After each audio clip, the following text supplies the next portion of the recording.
And we are live for another edition of Keep Calm and Carry. This is episode 34, and I have one of the baddest badasses from Instagram on the show tonight. And I cannot be any more excited to have our guest on. So we'll get to that here in just a second, but I just wanted to do a little bit of a shameless plug for the channel. If this is your first time, if you guys don't already know, that Fit and Fire does have a website. It's fitandfire.com, and that is there to supplement the YouTube channel. So there you can find some really awesome stuff like deals of the week, EDC stuff, my range gear, hunting stuff, and even some of the Fit and Fire t-shirts from Revolutionary Patriot. So most of that goes to affiliate links and at no extra cost to you. While I'm trying to save you guys some money, you guys are supporting the channel. So that would be really cool if you'd swing by and check out fitandfire.com. In addition, I have Patreon and PayPal accounts if you guys are interested in supporting the channel that way.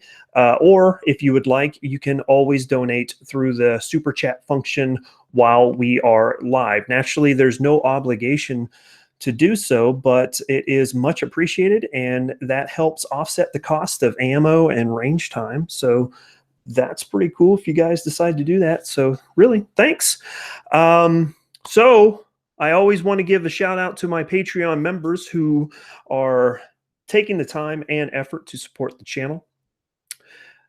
So let's give a shout out to Craig. He's the original Patreon member. We've got James, John, Luke, the Grim Reaper, Puck 66871, the Semi-Armed Life, which I got to spend a whole bunch of time with while we were at SHOT Show along with Tundra Tactical guys. But Tundra Tactical has not become Patreon members as of yet. But that's cool. No big deal. I think we swapped enough scotch while we were there to support each other, right? So that really sounded bad. But anyway, the Real Gun Snob. And then finally, Todd, here, take my money, Schmidt.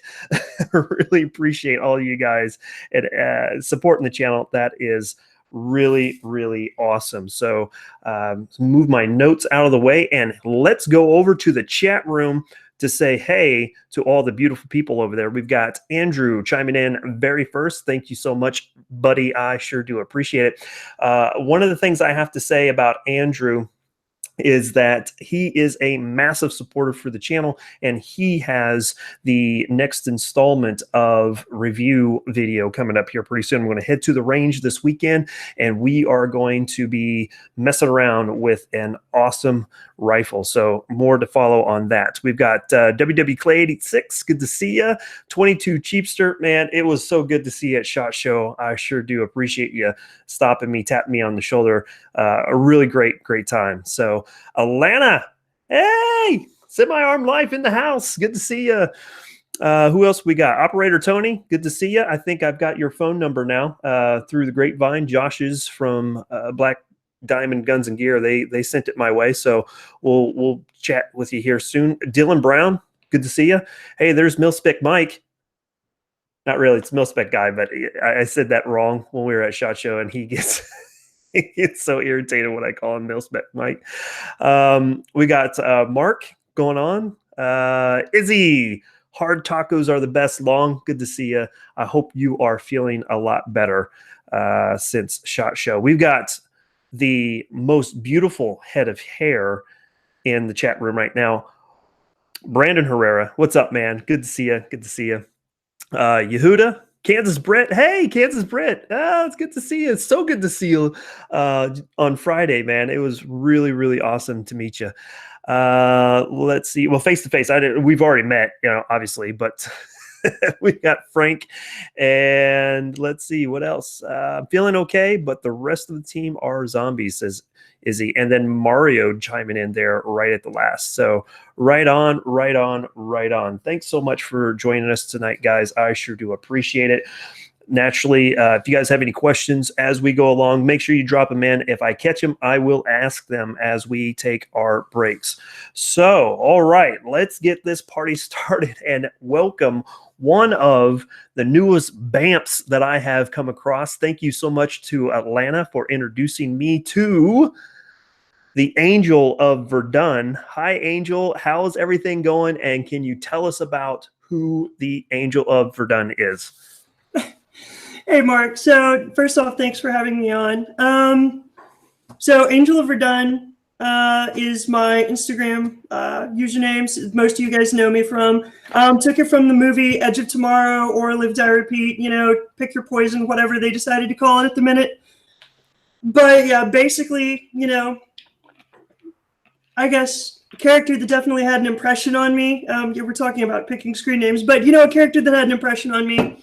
You know, kind of an example that I wanted to live up to, being, you know, in the military and also female, and you know, a little bit of the Shield Maiden thing, trying to scout motherfuckers with the dude. So, really appreciated that character, and that's why it became my Instagram name. And most of you guys know me from there and seem to enjoy my content. So.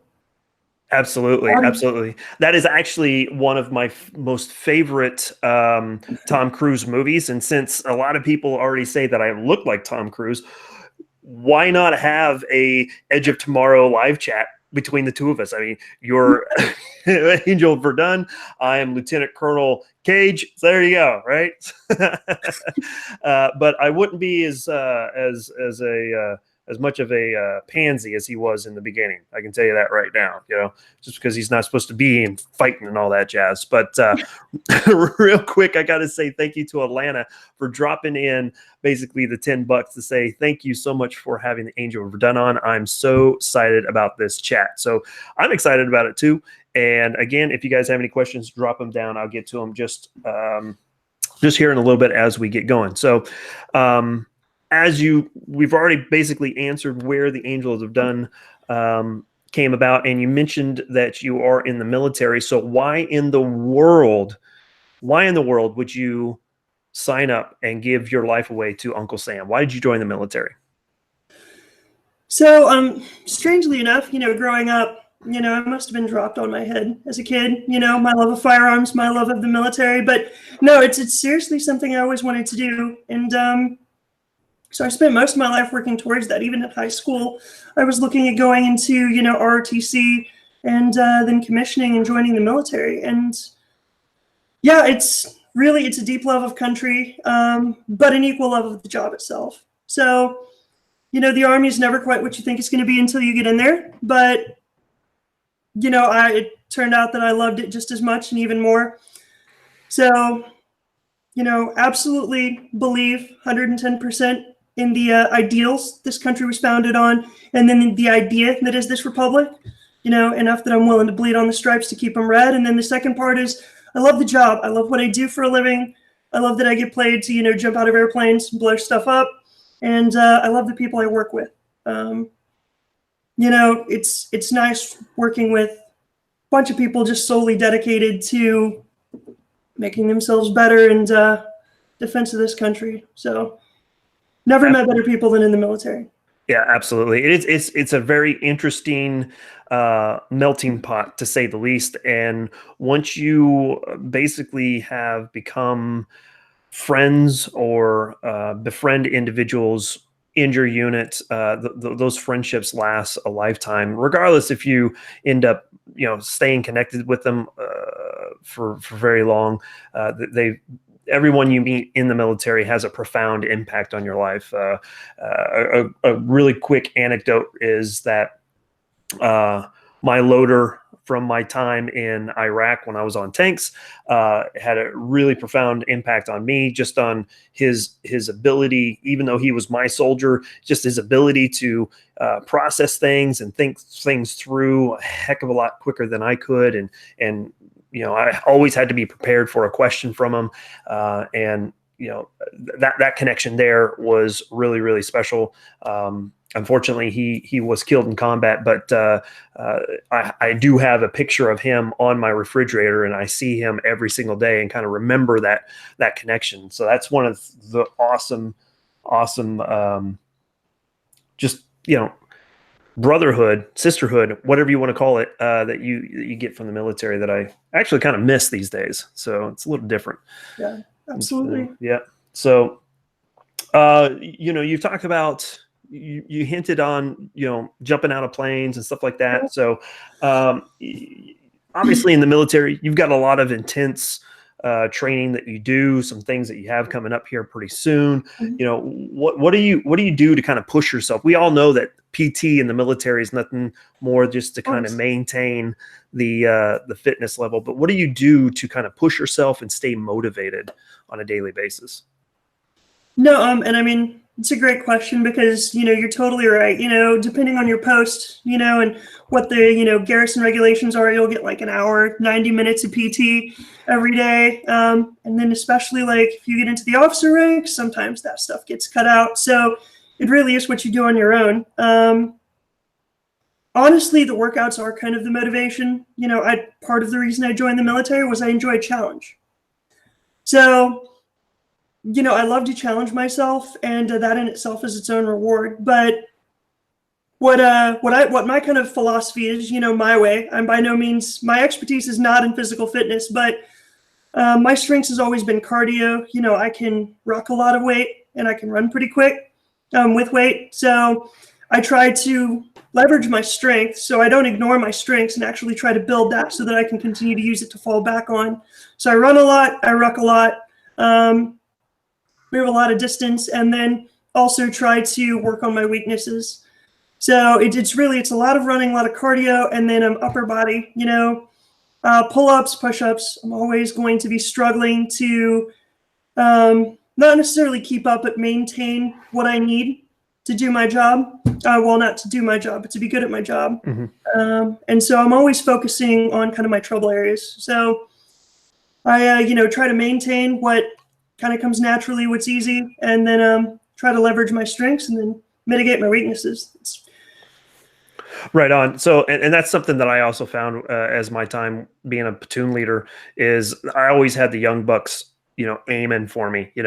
One of the standing arrangements I had when I was a platoon leader was that if anyone could beat me in PT on a PT test, if their accumulative score was higher than my accumulative score, that they would get a 4-day pass.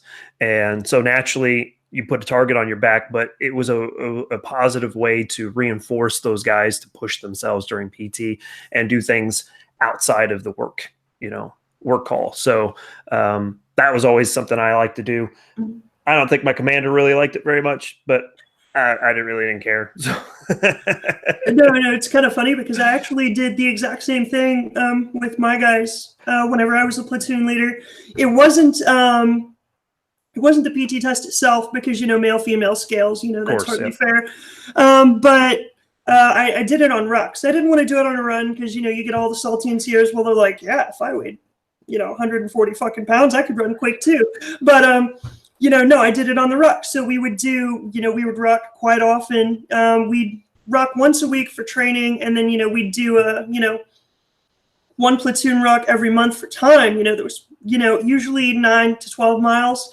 And so if anybody beat me on a ruck that was a release ruck, meaning that everybody was released, it's, every man for himself, then yeah, they got a 4-day pass. So. Pretty awesome. That's pretty awesome. So real quick here, the Mil-Spec guy dropping in $5 saying for whining about Patreon, and I'm probably behind one round of scotches anyway. So I'll take that, and we'll call it even, tough guy. All right. He is actually just newly commissioned officer in let's see, are you a reserve or nasty girl? I can't remember. I think you're a nasty girl, right? I'm sure you'll correct me, but that's nasty. So nasty. Yeah. Ugh. Anyway, so, and then Mike Marin saying, leading the way of positivity. Good job, Mark. Yeah, well, I try to stay positive as much as possible. Keith Gregory jumping into the chat. We got Foo2 saying, hi, Angel. Let's see, Armament and Axis jumping in. And yeah, that's Bald and Curious in there as well. So, all right. Thanks, y'all. I really appreciate it. Hey, and then Yehuda saying my patch is on your wall, I guess. Yeah, it's right there. See? Right there. There it is, Yehuda. I got you. I wasn't going to let it sit in my bag until you told me to do it. So, All right. So, what are some of the schools that you have been to? You mentioned jump school, or at least jumping out of plane. So I'm assuming that you went to jump Yes. school. What are some of the other awesome things that you've Yeah. done? So, I mean, kind of key schools of my training. So, my actual background, which I'm sure some people have figured out. But a lot of what feeds into my Instagram feed is, IBOLC, of course, which is the infantry basic officer leader course. Followed by, MCCC that I just got out of, which is the maneuver captain's career course. So basics of being an infantry officer, and kind of basically how to be an infantry lieutenant. And then CCC is more of a command course, how to be a maneuver commander for any maneuver element. Tanks, as used to be on Mark, or, infantry. And then we wrap some artillery into that as well. So in addition to that, of course, jump school we've already mentioned, and then it's not really school, but I did compete for my EIB and got that. So I'm an EIB holder, and That's pretty awesome. So I was EIA, which is the same thing, only in the armor world, but we don't get a badge for it. So that's whatever. I do have my spurs, so Ah! so you would appreciate that. I would. Spur holder. I didn't get my spurs because every single time that the spur ride came along, I was always in the field for some weird reason. But I got my combat spurs, I guess. You've got gold spurs, which you'd wear anyways. So yeah. So anyway, hey, Todd Schmidt jumping in there. We talked about him just a little bit ago. Good to see you. Thanks so much. So on your Instagram feed, you've got like a whole bunch of really cool stuff on there. And matter of fact, I think Saturday you were just hanging out by yourself with some. What were you drinking Saturday night? That's the first question I got for you. Well, so first off, I'll apologize for the post you're referring to not being up because, I am fickle like a female sometimes and just randomly delete shit. But no, it was me playing with my Bren, which I've kind of become known for on Instagram because not many people are running around with a World War II Bren light machine gun. No, it's my Bren Mark II. It's a 1943, actually, first 100 serial numbers.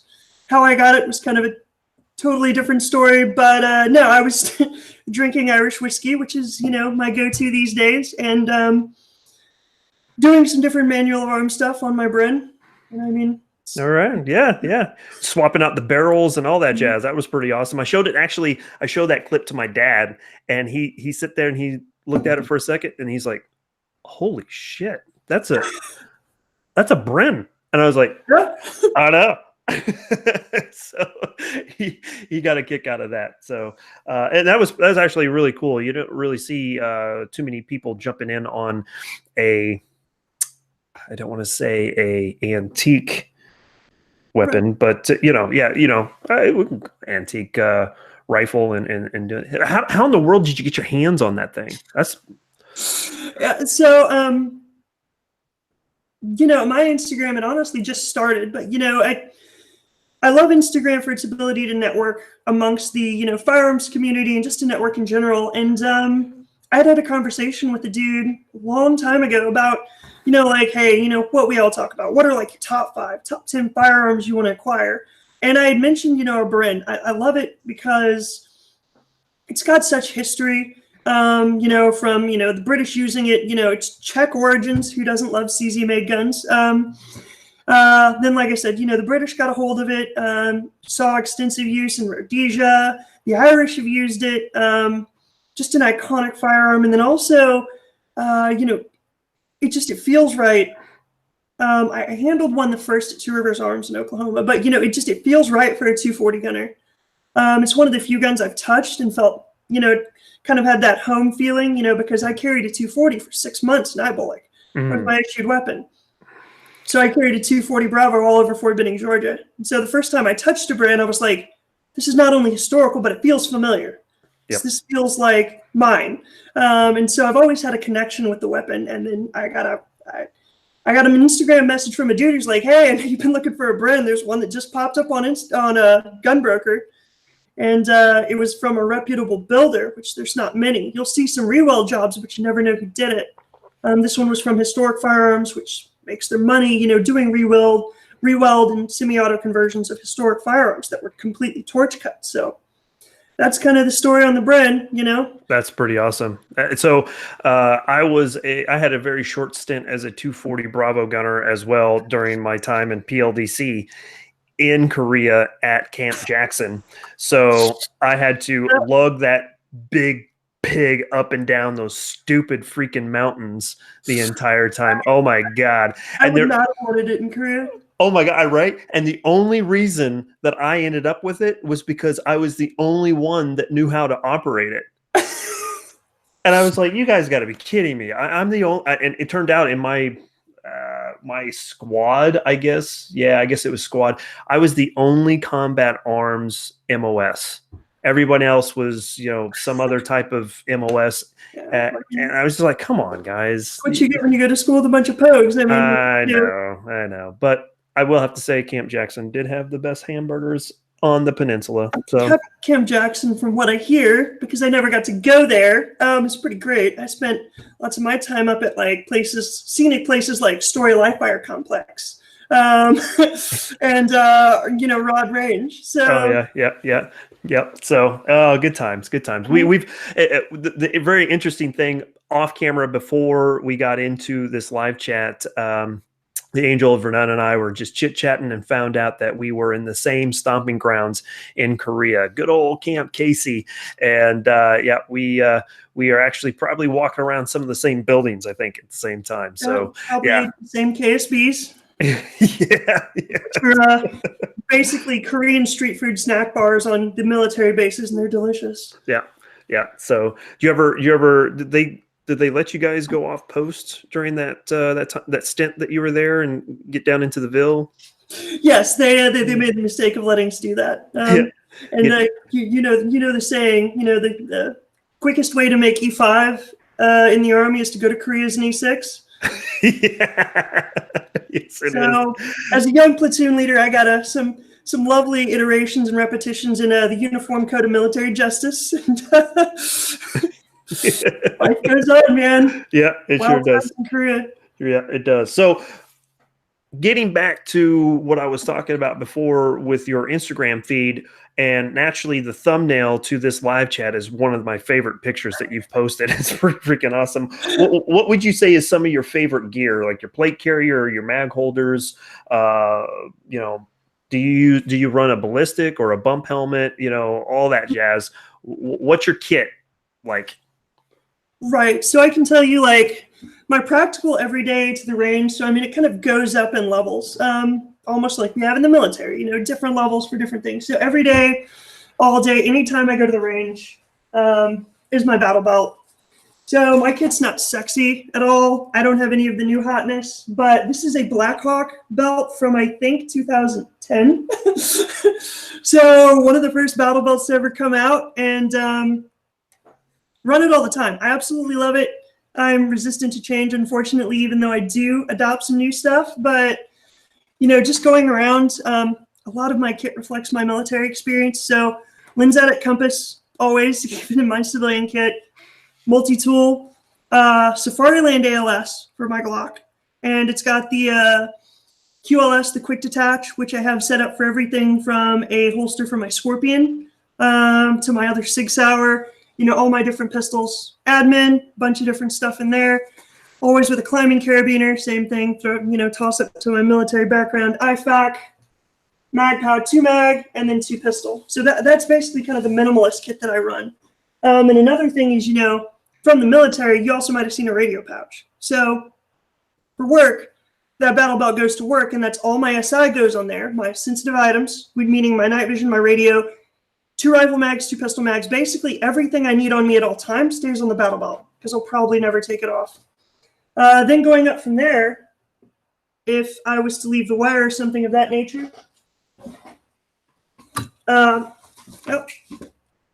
just unplug myself. No worries there. Yeah. So basically, put on the plate carrier, which gives you more rifle ammo. GPS, so I always have a GPS. I had the Fortrex 201, or I think it's the 201 or 401. I can't even keep up with this shit. It's the 401, and this is the 601. So this is the new hotness. but I had a 401 before that. So GPS and then strap cutters. So first duty station I went to, 11 dudes drowned in the back of an LMTV because they couldn't get their armor off fast enough. So I always keep a strap cutter on my kit because if your quick release fails, like apparently all theirs did, or they didn't know how to use it, at least I have a chance at cutting myself out. So plate carrier, I run ballistic level 4 plates, standalone. It's a Cry JPC. It's kind of how I run that. And, but if I'm just going to the range, I'll also run Spiritus rig if I'm not trying to wear body armor, you know. So in my personal life, this is really my favorite piece of kit. You know, I love the way it's set up, and eventually I'm going to get the kit to where I can just snap it directly onto my plate carrier. But those are kind of some of my go-to pieces of kit. What I use, what you'll see, and then my helmet is nothing special, but I do run a high cut, and it's a ballistic helmet. It's a level 3A. Right on, right on. That's something that I'm trying to get my hands on, but man, those things are so expensive. I do see that Tundra Tactical jumping in there saying GPS required, insert LT joke here. So yeah, yeah, no. But I mean, that's also why I have the Lensatic compass. You ever run across one of my former soldiers? Ask him how many times I got lost. So go ahead, say that again. The answer no. I was going to say, you know, the answer is I actually never got lost once as an LT. Now, once I put on captain bars, well, I just never got lost as an LT.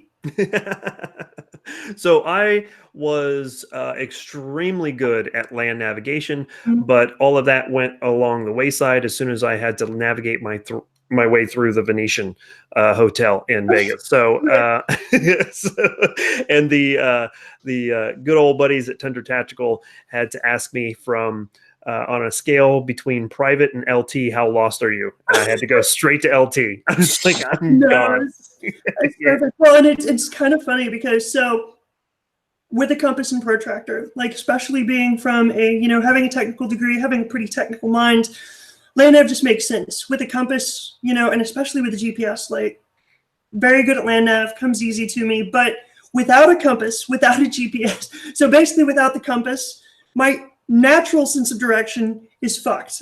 So good at land nav, but need the compass, need the protractor, need the map. Without it, totally different story. Yeah. One of the interesting stories that I had about land navigation was when I was in Iraq. My platoon leader, or excuse me, my platoon sergeant, who was also my tank commander, he was really big about kind of supporting the younger guys and kind of passing down a lot of great information and just allowing them to just kind of take control, take charge of certain situations. So one of the things that he did for me was he's like, hey, we got a combat patrol. We need to get over to this grid coordinate.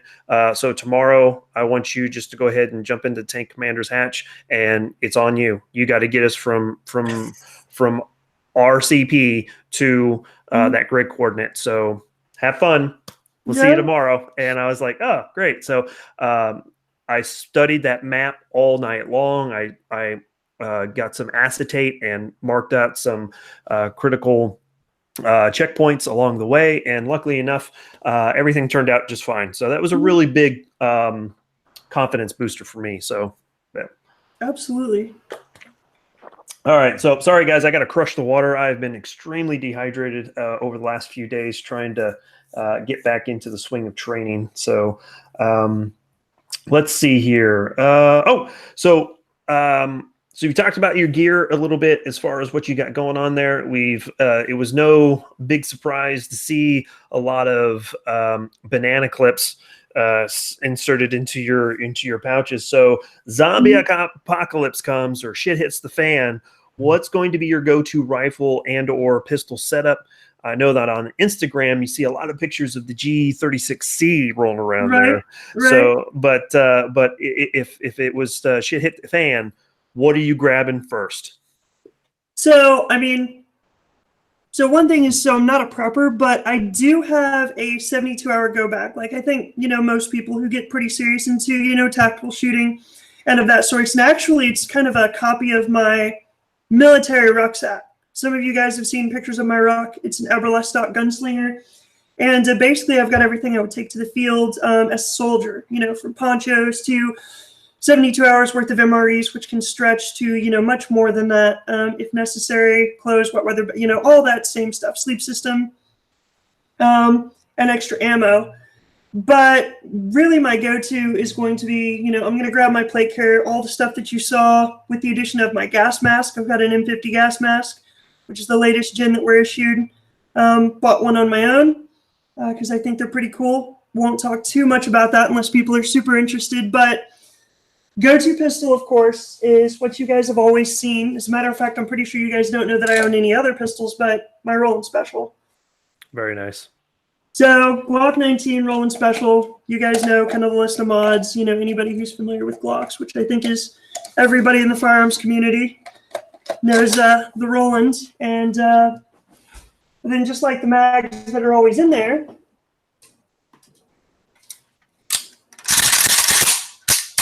so my Arsenal 107 is what I'm going to go with.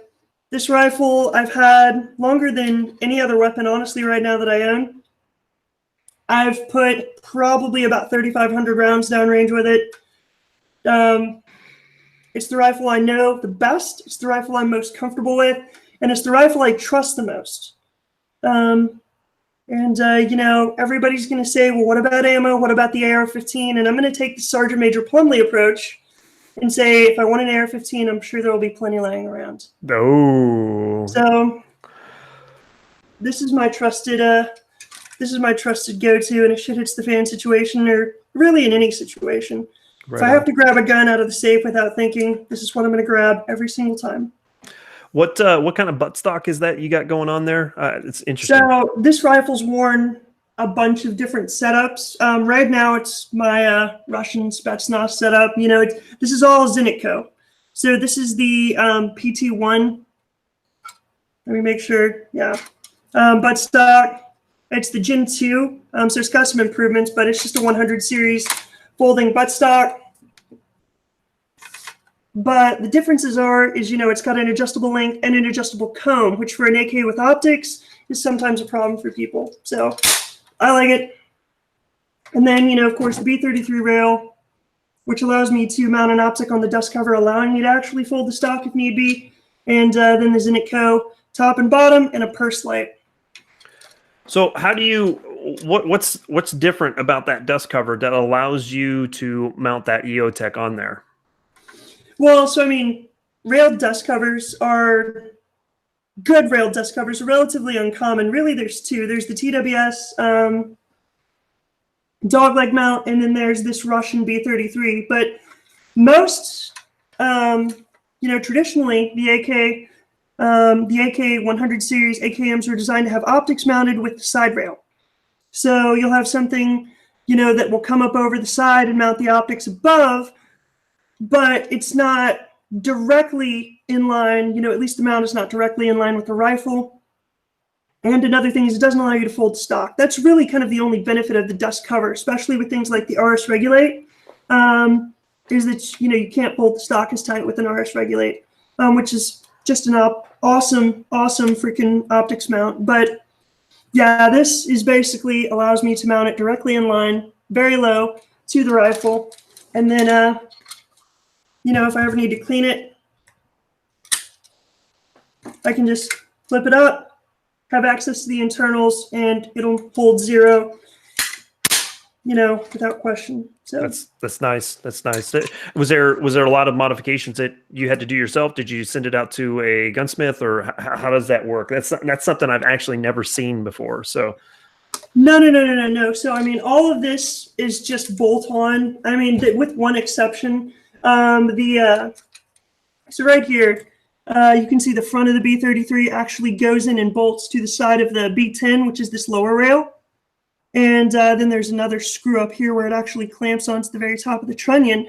But in here, there's a little ridge on the Bulgarian trunnion that the B33's tolerances are off just a little bit because it's Russian equipment and a Bulgarian rifle.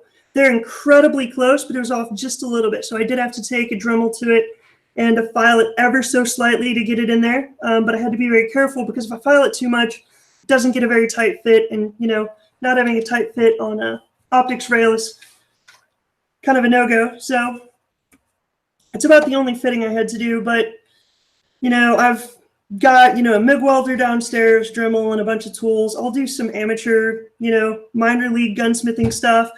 I cut and crown my own barrels, stuff of that nature, but nothing too terribly serious. That's pretty awesome. So some comments that we're getting in here is Tundra Tactical jumping in saying possibly my new favorite person on the internet here. She's wicked. So obviously new fan. Let's see. Frank Hellman jumping in there saying if you ever have to knock on this lady's door, call ahead. The real gun snob jumping in. Good to see you. Thanks for jumping in. And DeLance Stevens.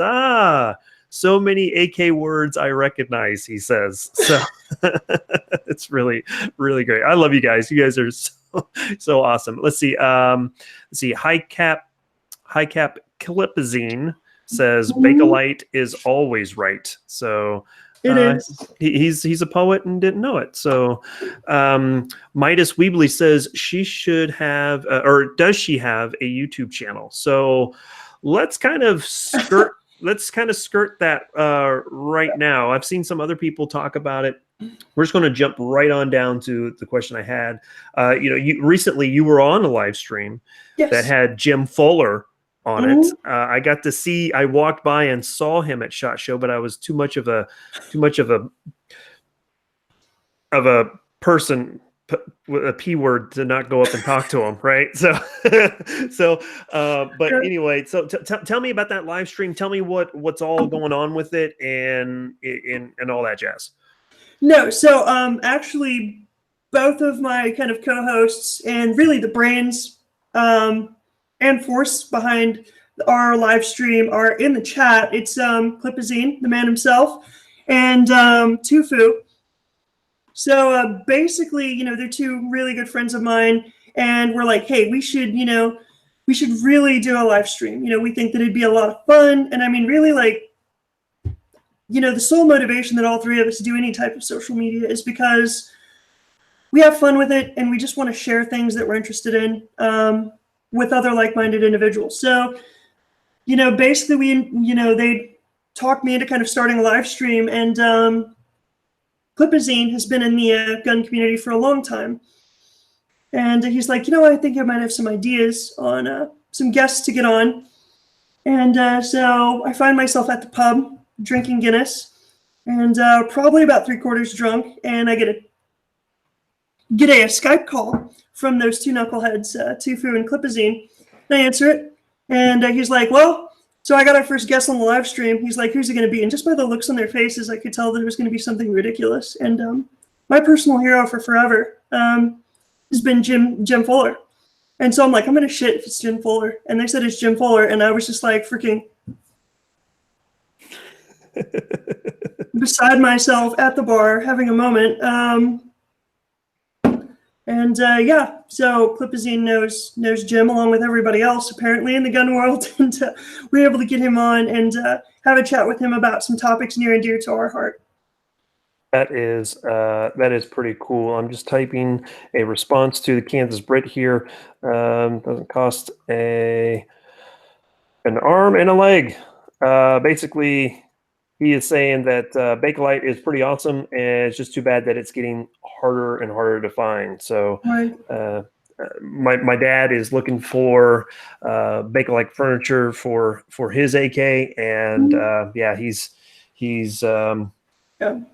really hard pressed to buy any of that stuff. So that was super cool. You guys' first chat out, you guys had Jim Fuller. I'm a big fan. I watch all of his stuff as much as I possibly can.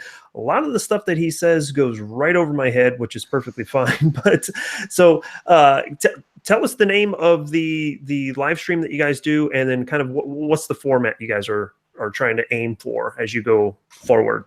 Right. So the name of the live stream, and you can search for it on YouTube, is called Mead-fuelled Rants. It's its own channel. And then for those of you who know me from Instagram or go to Instagram, you can find the link in my bio.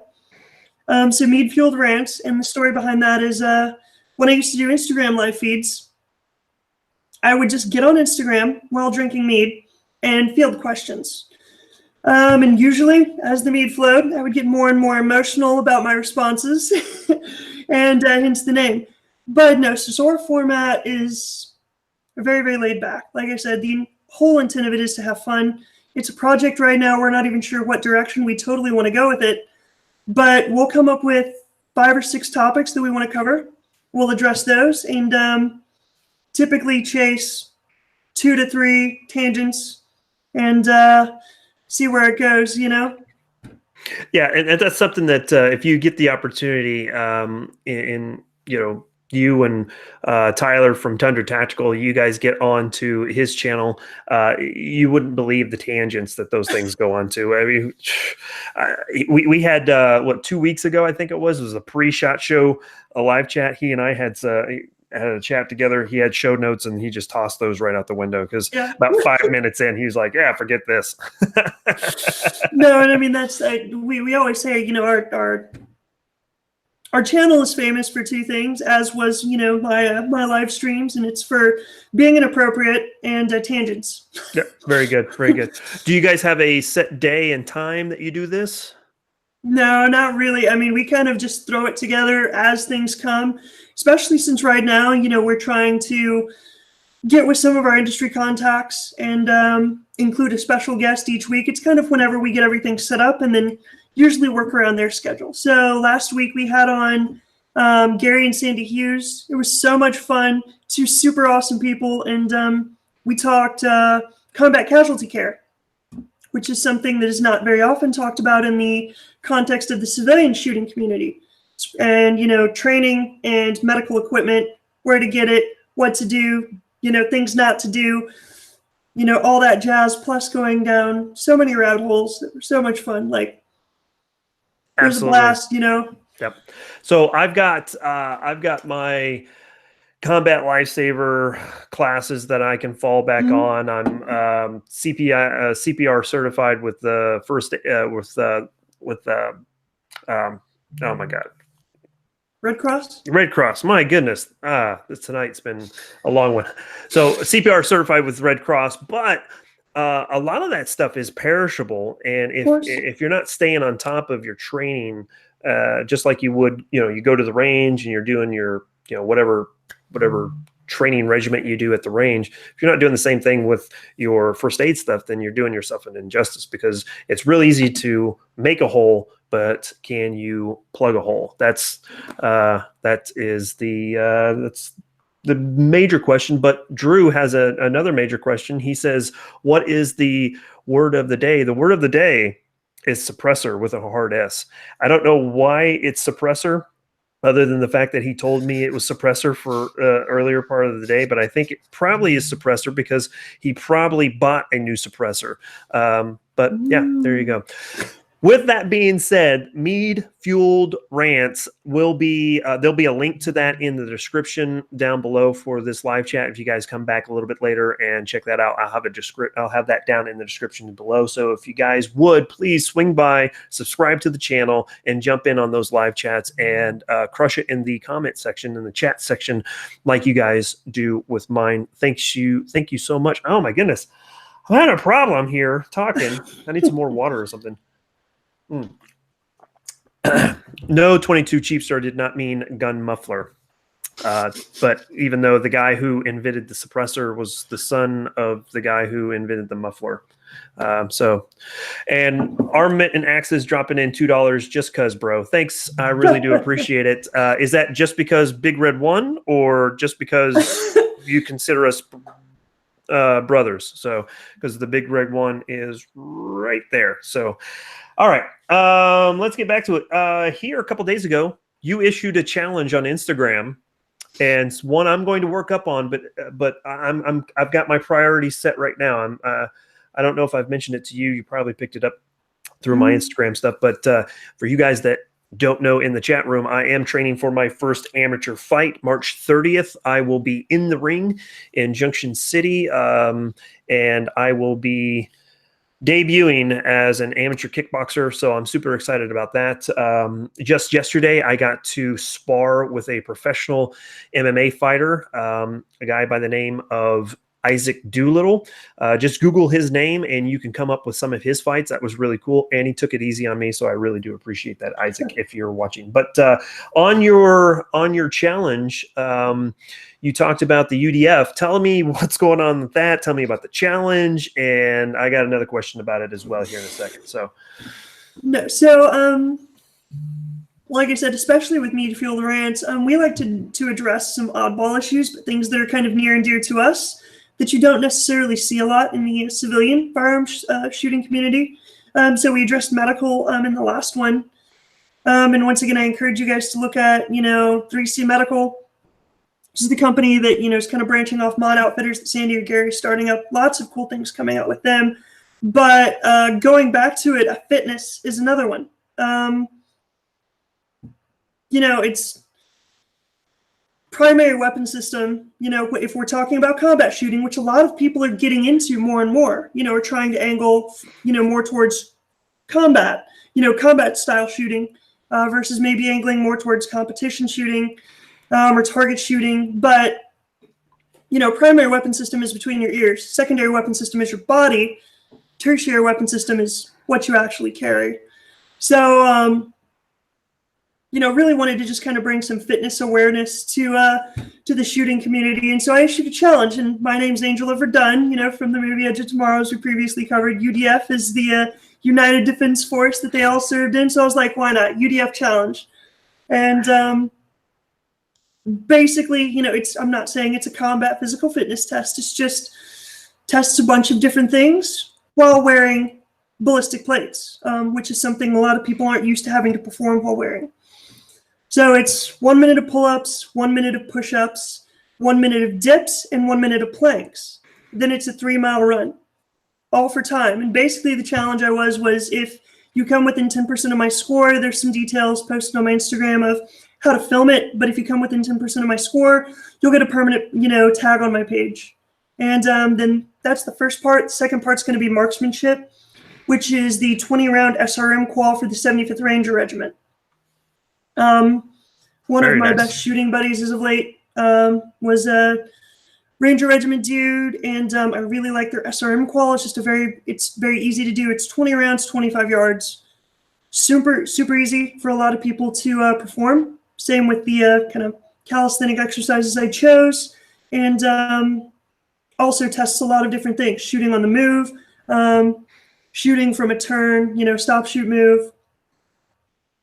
Tests a lot of different things. And of course, it's the qual that 75th Ranger Regiment uses to certify their guys for urban operations. So it's got some brunt behind it with the backing of such a prestigious organization. So absolutely, that is super cool, and that was one of the things I was most interested in once I saw that post come through.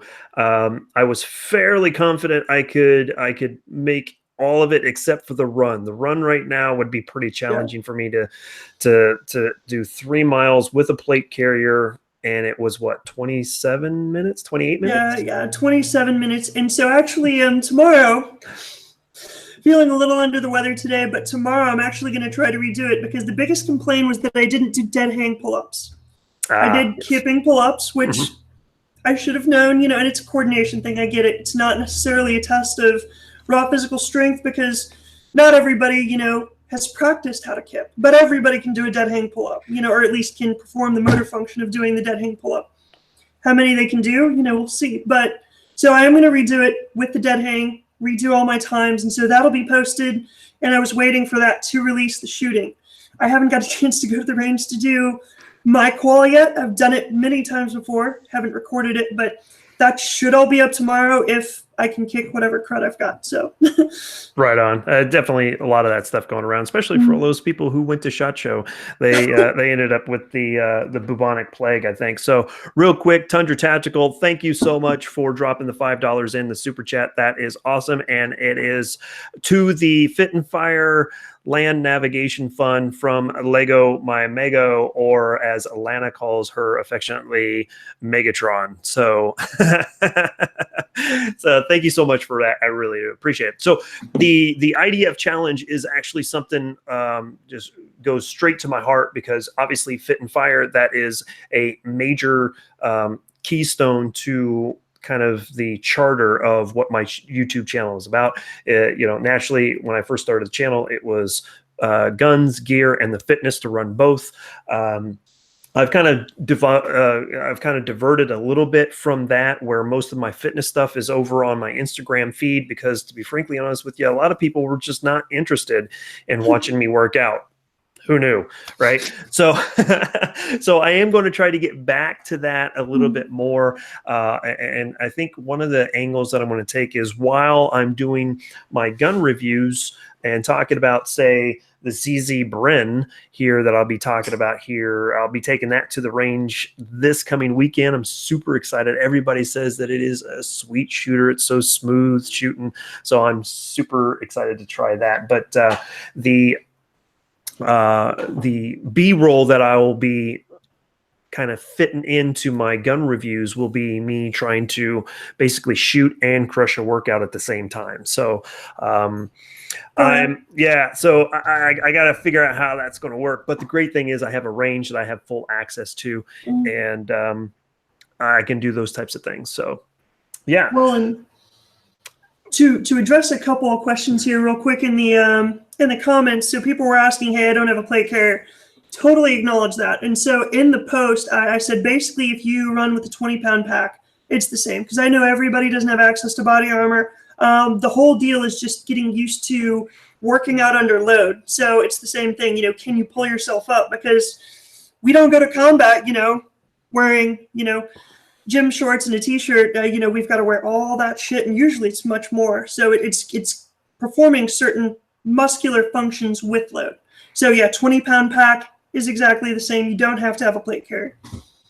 That is that's a really, really good point. Alana says, or it asks, can she just carry her cats? Depends on how many cats. If you get 20 pounds worth of cats, I would say you get bonus points. I think one of her cats is 20 pounds, but most of that is fur. But I will have to caveat that is, Alana, if you do carry your cat, when you do the pull-up, you have to do single arm pull-ups. Anyway, so that was a joke that failed. All right. Let's see. Oh, go ahead.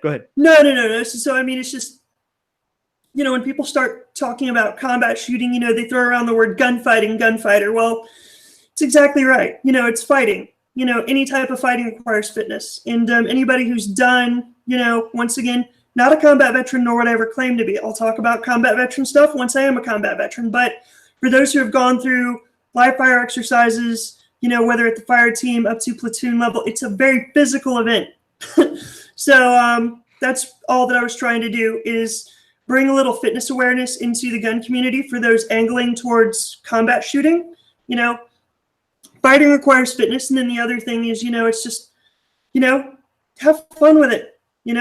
Hope that you guys enjoy, challenging yourself as much as I do. So it's not serious. Yeah, exactly. And it's always good to have a nice challenge. Mil-spec guy throws in there and says that he'll go ahead and take care of the run for me, and then I'll do everything else, because teamwork makes the dream work. So we'll do that.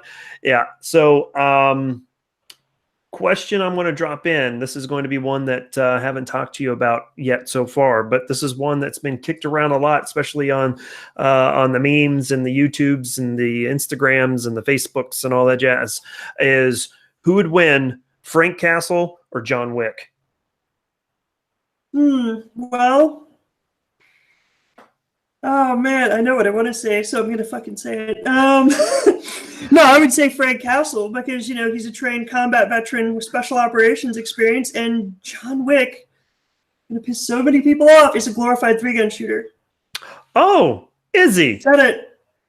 Oh, my goodness. Especially with the training that you could see Keanu Reeves doing. Well, so and here's the thing. Keanu Reeves, much respect. He's a much better competition shooter. And, this gets into the combat shooting versus competition shooting kind of divergence. There's a lot of overlap, but some of it doesn't. And so The John Wick movies are Keanu Reeves running through, shooting 3-gun stages that have people for targets. That's the John Wick movies.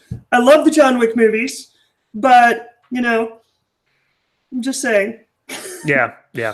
So, and that's the thing is, first off, crazy always beats precision every single day. So, and if you guys haven't figured out, freaking Frank Castle, he's a little nuts. He's a little nuts. Well, I mean, anybody to do our job, you got to be a little tweaked. And if you aren't when you start, you will be by the time you finish. So yeah. So I don't know if you've been watching the Punisher series on Netflix. Have you been watching it? So it's on my to-do list. You know, I stay pretty busy, but yeah, it's definitely going to be one of those binge watch. So my quick tangent, but my first platoon was 3rd Platoon Bravo Company Punisher Platoon. It's a moniker they had carried for years. And so spray painted the Punisher skull and everything, all of our vehicles, all of our gear. I've got a patch that says Punisher, plaque that says Punisher. So the Punisher is not only badass and awesome, but it's also near and dear to my heart. So anything Punisher ever, I always watch, read. I've got the comics. Like, we'll definitely be watching it very soon. So Punisher was one of the first comic series that I ever really kind of got into, and the only reason why I got into it was because of my brother, and then we were just gun fanatics when we were young anyway. So I had a huge freaking Frank Castle Punisher poster on the door that goes into the bathroom from our bedroom. So that was pretty awesome. So I personally think Frank Castle, I think the reason why is because, like you said, he's got more intense training than John Wick does. I don't think they even really touch the fact. Correct me if I'm wrong. In the John Wick movies, I don't even think that they even touch his training, what he's been through. Just that he's a hitman and he's skilled. Right. And that's about it. And uses body armor sometimes, but no use of well, I don't know. Has John Wick used night vision? It really doesn't matter. I don't know. But I'm going to have to admit that I've actually never even seen John Wick 2 yet. So it's really good. No, I love the movies. They're awesome movies. And I'm a big Keanu Reeves fan. Absolutely. I love the Matrix series. A lot of his stuff that he's done recently, I've really enjoyed. Obviously, John Wick, I was a fan of the first movie, even though it was about a dog. I mean, I get it. I really do. I'll be upset if someone kills one of my 2 dogs, but at the same time, I don't know if I'll go on a rage fuel like rampage because of it. But I guess, desperate times, right? Calls for desperate people. So no, for sure. And I'll also caveat all my comments, with Keanu Reeves is right now a better shooter than I am, and maybe a better shooter than I ever am. So, I'll give him props for that. Don't let anybody think that I'm hating on Keanu Reeves or John Wick, but that's Frank Castle's my choice. Yep, that's why I'm sticking to it as well. So, Tundra Tactical says, which is easier to make fun of, Punisher skulls or center axis relock? Oh gosh. Well, so I don't even really think you have to choose because they usually go hand in hand.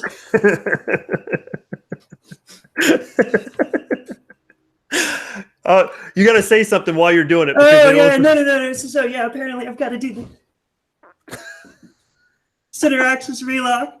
Yeah, no, I guarantee. Find me center axis relock, and you will find a Punisher skull, as it is said, as it is written. Like,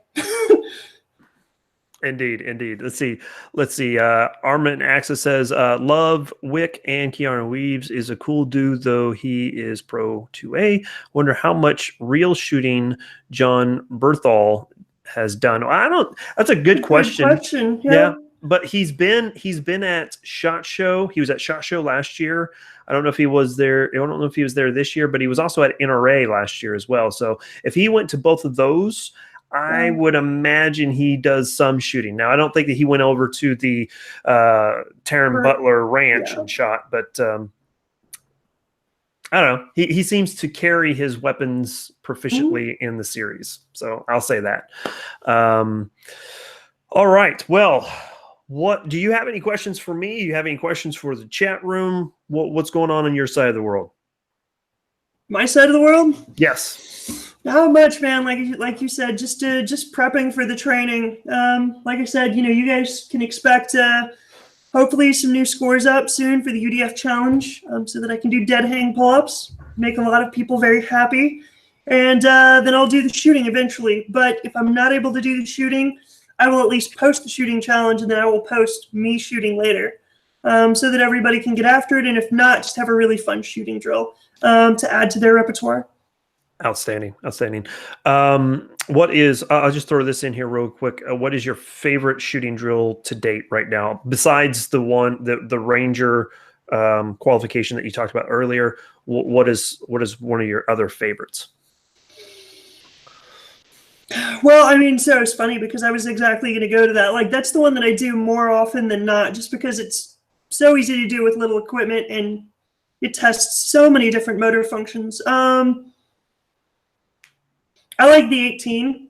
That's a really good one. Honestly, it's the first one that comes to mind. But it's so it's 3 magazines loaded with it's 3 magazines loaded with 6 rounds, and so it's 18 yards, all A zone, of course, and it's supposed to be 18 seconds.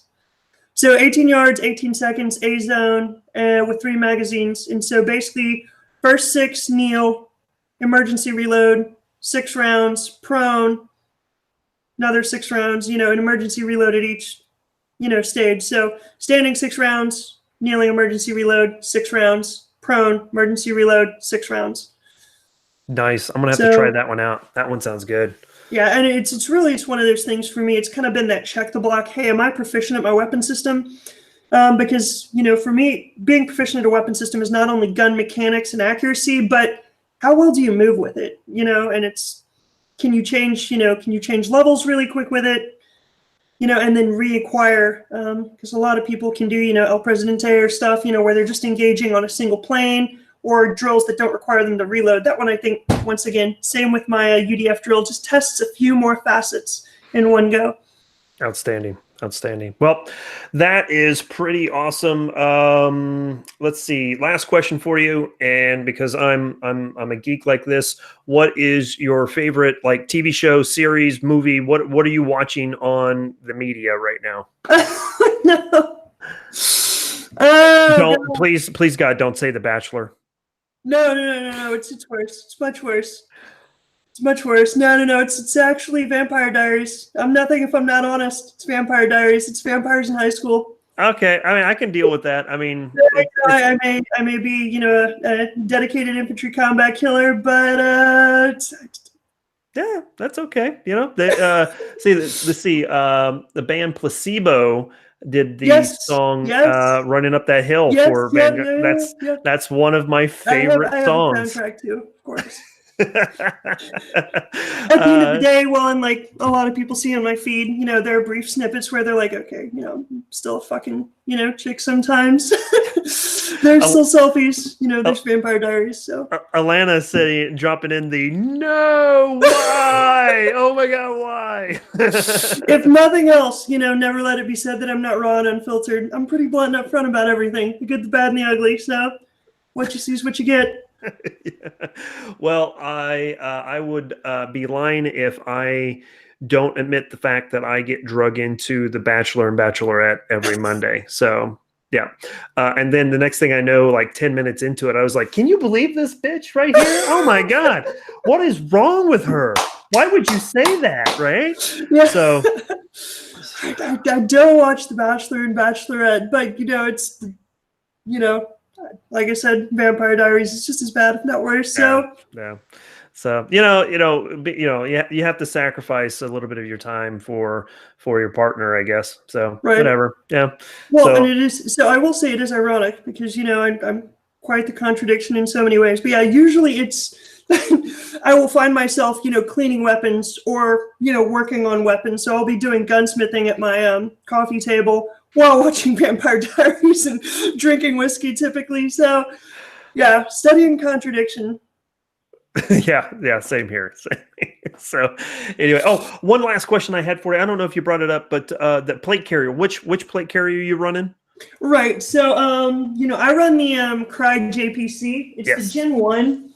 I saw the plate carrier that you showed me, and I really like that because once again, this is a Gen 1.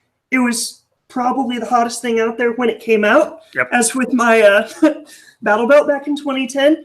But technology progresses. Oh, do you have it? No, I got this one. This is the Is that the Gen 2? No, this is the redneck special, right? So this is not a Cry. This is actually a Rothko lightweight plate carrier. Right on. I mean, I honestly, like, from looking at it, I can't tell the difference between yours and mine. So it's the exact same thing. The difference is this one will wear out about like 90% faster than the Cry. But no, seriously, for guys that are on a budget that's not going to be out running with it or something like that, I've ran probably about 20 miles with this thing on, and so far no major wear. But I'll have a review on it. It's inexpensive for those guys who just need something to carry some plates, so they want to put a lot of money into their plates and not have to put a lot of money into their plate carrier. This is an option. So no, absolutely. And I mean, at the end of the day, whatever keeps good plates, up and in front of your vital spots it's all that really matters, Absolutely. I'm not a huge gear snob. I've got a bunch of nice gear because I enjoy putting money into gear, but by no means a gear snob. There's a ton of stuff out there that does the job just as well. Absolutely. So we've ran over an hour here, and I can tell you that oh my God, I have to pee so incredibly bad right now. A little bit too much information for you guys, but we usually go for about an hour and then try to shut it down, unless it's with the semi-armed life and Tundra Tactical crew. Then we push on to 2 hours, because that ends up being just a shit show. Anyway, so anyway, thanks guys for rolling through the chat room. I sure do appreciate you guys. Made it a lot of fun. It was great to see all of you guys in there, and naturally this live chat wouldn't be as cool as it is without you guys. Angel of Verdun, thank you so much. Again, I will have a link to your Instagram down in the description, along with the Mead-fuelled rants YouTube page as well. So if you guys are interested, you guys can do that as well. I will give the last word to you. What do you have to say to the world out there? Well, really, I would say check out the page Mead-fuelled rants. We may not be here for a long time, but we're here for a good time. Once again, hopefully you guys enjoy the content. Thanks to you, Mark, for having me on. I've had so much fun. And all that I can say is, freaking fall in love with what you do, guys. Swallow your pride, listen to those around you, and get reps. That's the key to success in anything you freaking do. Those are my freaking parting words of wisdom, I guess. Absolutely. Thank you so much. We'll have you back on again because I know that a lot of people want to jump in with some more questions later, and actually after they get a chance to go and check out the live chats that you guys do and your Instagram page, I'm sure there's going to be a lot more engagement as well. So I'd love to have you back on here soon if you're cool with that. No, right on. I'd absolutely love it. And, I encourage anybody to hit me up on my Instagram page in my comments or DMs. I'm usually pretty responsive.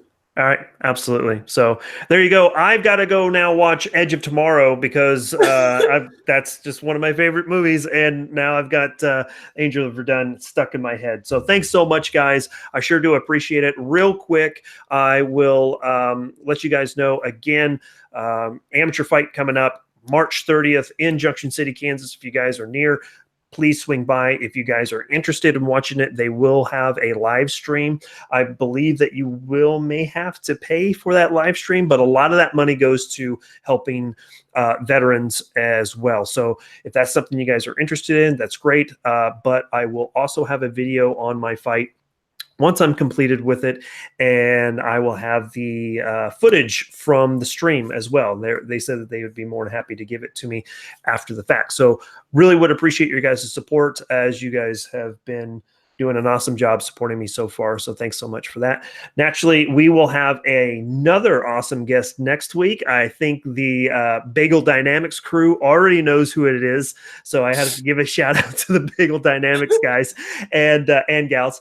But we will have another awesome guest following along the lines of the Angel of Verdun and her love for the 7.62 by 39 round, that should be a good hint as to who my guest is next week. It's not Jim Fuller. I'm not that cool yet, but it's someone who's just as cool as Jim Fuller and has really good hair as well. 7.62 by 39. There you go. There it is right there. Oh, yeah. I love that tattoo. I've got M43 tattoo. I got to start getting more tattoos, but I unfortunately have to wait until after the fight because they get all weird about needles and stuff and blood work and blah, blah, blah. So, all right. There you go. Next week, 7.62 by 39. Fabulous hair. There's your clue. Thanks so much, guys. I sure do appreciate it. And we will see you guys next week. As always, keep calm and carry. See you guys later. Bye, y'all.